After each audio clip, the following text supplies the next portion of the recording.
Congressman Jose Manuel Chel Diokno ng Akbayan Party List. Isa po ito sa 12 na kumontra po sa pagpapasa ng national budget dyan sa Kamara de Representante. Magandang umaga po sa inyo, Congressman Chel. Magandang umaga, Alvin, at lahat ng nakikinig. Good morning. Ano po ba ang pinakamalakas na argumento kung bakit ninyo tinutulan no ang boto po ninyo sa panukalang 6.79 trillion pesos na national budget? Well, unang-una, hindi kami sumasang-ayon sa budget dahil hindi po niya sinusulong ang ating kinabukasan ng mga kabataan. Kita naman natin, meron tayong malaking krisis sa edukasyon, pero hindi pa rin sapat yung nilalaan ng ating budget para ayusin ang mga shortage natin sa classrooms at yung iba't ibang mga aspeto ng problema natin sa edukasyon. Pangalawa ay yung sa ating sa health access sa affordable health care ay hindi pa rin sapat, at ang pinakamalaking problema ng budget po natin ay yung unprogrammed appropriation na hanggang ngayon ay napakalaki. Nasa 240 plus billion ang nilagay sa unprogrammed na mga foreign assisted project na sa tingin namin ay dapat nasa regular budget yan. O ano nga ba yun, Kong Chel, pakipaliwanag mo nga in layman's terms, ano may ibig sabihin ng unprogrammed allocation o allotment? Ano po ba yun? Yung unprogram ay hindi po na program. Ibig sabihin na ang purpose niyan ay pang standby na pondo yan kung sakasakaling kailangan gamitin. So dati po yan ay maliit lang yan at pang-emergency lang yan o pang standby nga. Pero for the last several years ay ito ay napakalaki ng mga halagang nilalagay dyan. At dyan nang galing actually noong 2025 yung mga flood control projects, yung mga ghost projects na nakita natin dito sa mga nakaraang mga hearings sa Senado at sa House of Representatives. So ibig sabihin, ang nakakadikta nito, Kong, ang executive, silang bahala kung saan gagamitin yung unprogrammed funds. Yes, at yun yung nakakabahala dyan dahil siyempre, di ba, ang power of the purse ay nasa Kongreso. Ama. Pero pagka nilagay natin sa unprogrammed yung mga proyektong ganyan, kumbaga pinapaubayan na natin sa DBM at sa Executive Department, kumbaga sila nang bahala kung gagamitin at kung paano gagamitin.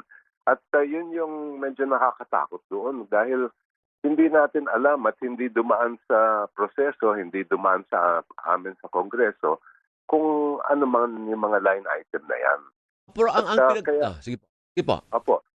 Kaya nga, di ba, yung nakita natin nung huling mga hearing, yung mga flood control project ay nakakatakot na ibibigay lang natin sa kanila o sa Executive Department yung discretion na gamitin yung perang yan. Nakalaki pa naman. Ang pinagtatako ko, Congressman Chel, ay hindi ba natututo ang mga mayorya po sa inyo dyan sa Kamara na ang tao ay galit na dahil sa issue ng katiwalian? Pag hindi mo tinanggal ang source o yung tukso na parang tinatawag ka na, gamitin mo ko, may komisyon ka dito, ba't hindi natin tanggalin yun kung yun ang source o isa sa mga sources ng katiwalian?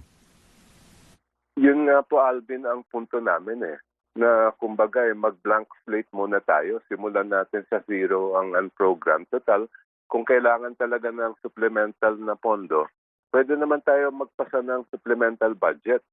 At hindi naman mahirap yun, lalong-lalo na kung mismo manggaling sa Pangulo, may kulang pa tayong pondo. At least that way, makakasiguro ang sambayan ng Pilipino na hindi makakalikot ang budget at talagang pupunta sa tama yung pera ng bayan. So paano ngayon yan? It's as if hindi naman nakinig ang mayorya po ng mga congressman natin sa Kamara de Representante, even the speaker. Hindi naman tinutulan ng bagong speaker, hindi ho ba? Parang hindi tayo natututo.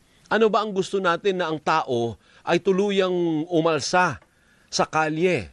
Dahil sa galit, kasi nandyan pa rin yung source . So ibig sabihin, meron pa ring tukso sa DPWH at sa ibang ahensya ng gobyerno na mangurakot kasi may standby funds, may pera na pwede nilang galawin. Yes, at ang kailangan ngayon natin gawin ay babantayan natin na maigi yung mga program na yan. Ang proseso kasi mula sa House of Representatives ay pupunta na sa Senado ang budget.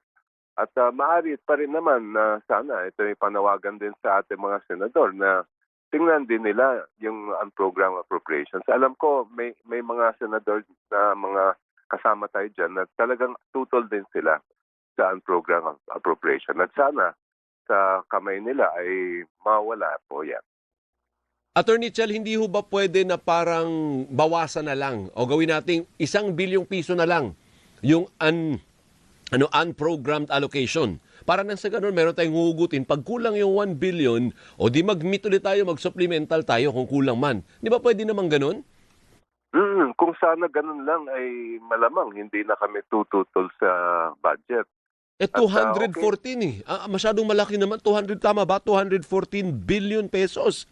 Malaking amount. Opo, Alvin. Ang una niyan sa NEP ay 249, halos 250 billion. Opo. Binawasan ng konti, nasa bandang mga ganon, 215 to 220 more or less ang nandiyan pa rin. At napakalaki nga halaga yung 200 plus billion. Opo. Na ilalagay sa program. Kasi lalo na pag foreign assisted project yan, ibig sabihin ay matagal na yan pinag-uusapan, alam na ng ating pamahalaan kung anong laman itong mga agreement na yan. Kaya dapat nasa regular budget yan, hindi naman kailangan ilagay pa sa unprogram. Tama po ba ang kutob o hinala ng marami po sa atin na ito kasi ay isang forma ng pork? So ang bottom line ng pinag-uusapan natin dito, pork ito na pwedeng gamitin para grasahan ang mga mambabatas na pwede dito, ang project mo, idaan mo dito, pero may kapalit siyempre. May political consideration bago ka mabiyayaan ng pork. Tama bang hinala ng madlang people na ganyan ang punot dulo nito? Kaya hindi maalis-alis yung unprogrammed funds? Vulnerable talaga siya sa ganyan kasi nga ang magde-decide kung paano gagamitin yan ay hindi ang Kongreso kundi ang Executive Department. At hindi natin malalaman yan until later on kung paano nga ginamit. Kaya kahit yung mga nakaraang itong 2025 budget hanggang ngayon lang lumalabas, di ba, kung paano nga nagamit at yung pala naging ghost project nga yung ibang mga pondo na yon. At yun nga yung ang hinihingi sana namin sa akbayan ay complete transparency sa proseso ng budget para hindi na mangamba ang taong bayan na kung ano-ano nangyayari at nakakalikot yung budget natin. Pero meron pa kaming isang panawagan, Alvin, Sige dahil po. di ba kung maalala ninyo, yung mga issue na yan ay lumabas nung BICAM nung last budget natin. Kaya matagal na kaming nananawagan na dapat buksan ng Kongreso ang BICAM sa ating lahat para malaman natin at hindi na mangyari yung insertions sa dulo. Opo, tama po yan. And it's as if, alam mo, hindi nila nababasa, parang tinabaga hindi nararamdaman ng mga ibang mambabatas nyo dyan na nagagalit na nga yung tao. Bakit natin tuloy na ginagawa ito kung pwede naman pala na matanggal yung mga ganyang bagay na pwedeng pagmulan ng katiwalian? Para kumbaga hindi tayo natututo sa nangyayari ngayon sa atin, Congressman. Well, sana makinig sila at kami nagsasalita dahil sa tingin namin this is the best opportunity na ipakita natin sa buong Pilipinas na talagang magiging matuwid ang ating proseso sa budget. Dahil ang budget, hindi lang naman numero yan eh. Yan yung development plan mismo ng ating pamahalaan. At ang makikinabang, kung maayos ang budget, ang makikinabang ang taong bayan. Pero kung hindi naman maayos ang budget, ang maapektuhan ay tayo rin. Tama. Thank you. Maraming salamat, Kong. Mabuhay po kayo.